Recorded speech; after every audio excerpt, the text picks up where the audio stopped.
Je suis venu à Bakel pour apporter ma solidarité personnelle, la solidarité du gouvernement et la solidarité de la nation toute entière.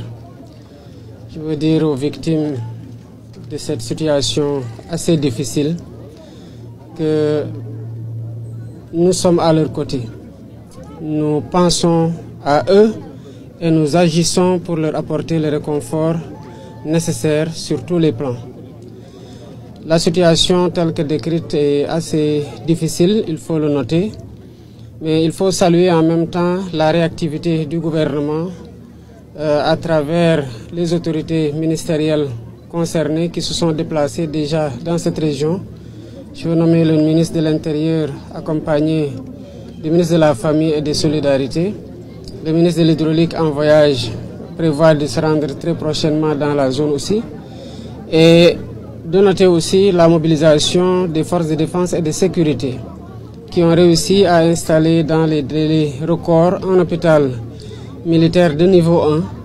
et se déplacent même en pirogue pour aller soigner jusque dans les villages les plus inaccessibles. Je pense que c'est des efforts notables qui ont été déployés ici.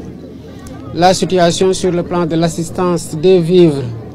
des gîtes pour les familles qui ont souhaité être relogées parce qu'il y en a qui ont voulu rester dans leur maison mais en allant en hauteur dans la mesure où ça a été possible. Les familles sinistrées qui ont souhaité être logées ont été logées. Les vivres continuent de leur être apportés. Des kits solaires arriveront bientôt. Et je voudrais en profiter aussi pour magnifier la solidarité de certaines sociétés qui ont amené des kits d'eau, des kits alimentaires, des kits solaires et d'autres bonnes volontés même qui ont apporté de l'assistance consistante pour venir en renfort à ce que l'État est en train de faire. Je veux dire aux populations, où qu'elles soient sur le territoire national, ils auront notre solidarité permanente et notre action chaque jour renforcée pour leur apporter le soutien et le réconfort nécessaire. Évidemment, le gouvernement ne va pas s'en tenir à gérer cette situation-là. D'ores et déjà, j'ai instruit le Premier ministre et le gouvernement, les ministères concernés, de réfléchir à un plan de mitigation qui peut apporter des solutions définitives à la situation que ces populations sont en train de vivre. Mais globalement, je suis satisfait de la prise en charge. Situation bi metti na waaye fleuve bi débordé lu ñu miin la pas nag ci dimension yi am nii di doon am bu fleuve bi delluwaatee gannaaw nit ñi ñëwaat pour mën a béy seen mbéy mi am na nag ñu am ay yàqu ci tool yi ak ci seen bagage yi ndax nu mu demee ren moom xaw na jéggi dayu trop waaye li ñu bëggoon wax rek ñi nga xamante ne ñu ngi ci situation bi que mu nekk fii Bakel wala mu nekk feneen ci biir réew mi rawatina fu mel ni Matam dama bëgg ñu xam ne man président de la République maa ngi seen wet di bokk ak ñoom tiis gi ak naqar gi gouvernement bi yëpp mu ngi seen wet di bokk ak ñoom tamit jafe-jafe yi nga xamante ne ñu ngi koy dund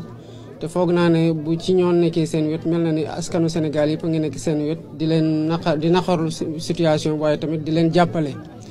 bi ma ñëwee fii nag ni autorités yi nekk ci gouvernement bi pour commencer ci ministère yi nga xamante ne ñooy gérer situation bi moom na si ministre de l'Intérieur,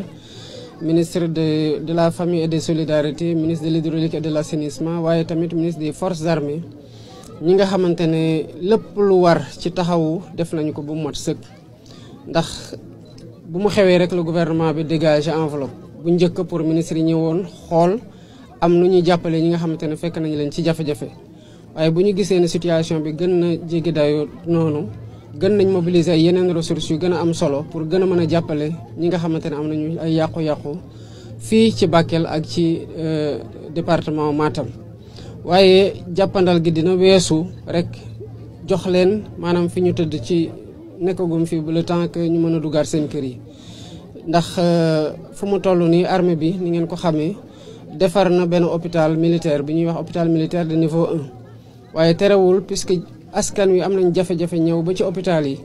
armée yi ñu ngi jël seen gaal yi di dem fekk ji askan yi di leen faj ba ni ngeen déggee ñu waxee sànq dem nañ daanaka def ay intervention ci ëpp ay fukki dëkkuwaay yoo xamante ne dem nañ fa fekk ci fa ay nit faj leen waaye dinaa tamit sargal ñi nga xamante ne ñu ngi ci gannaaw bokkuñu ci état di ay société privée yu ñëw jàppale askan wi andi ndox andi ay lekk waaye andi sax ba ci ay kit solaire pour mën a jàppale ñi nga xamante ne fi ñu leen andi fii amuñu fi courant te dinañ soxla tout le temps di profito tamit bu guddi jotee pour ñu mën a leeral di xool fu ñuy nekk ak fu ñuy toggee wala fu ñuy fanaan lii nag dinañ ko wéyal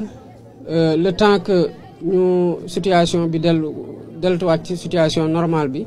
waaye dinañ fagandiku tamit yeneen at yi di ñëw parce que lii buy xew yàlla du ci tàggu kenn waaye nag ñun ñoo war a waajale noo xam ne bu amee fekk ne li ci war pour ñu jàppale ñi nga xamante ñoo nekk situation boobu lu ci bëri taxaw na ba bu ko defee mu gën a yomb ci ñoom donte di jafe-jafe lay nekk ba tey waaye fekk ne tamit état gën na nekk à l'aise ndax xam ne lu mu waajal pour nit ñi nekk ci seen jafe-jafe yi mën a wàññeeku ci période bii nii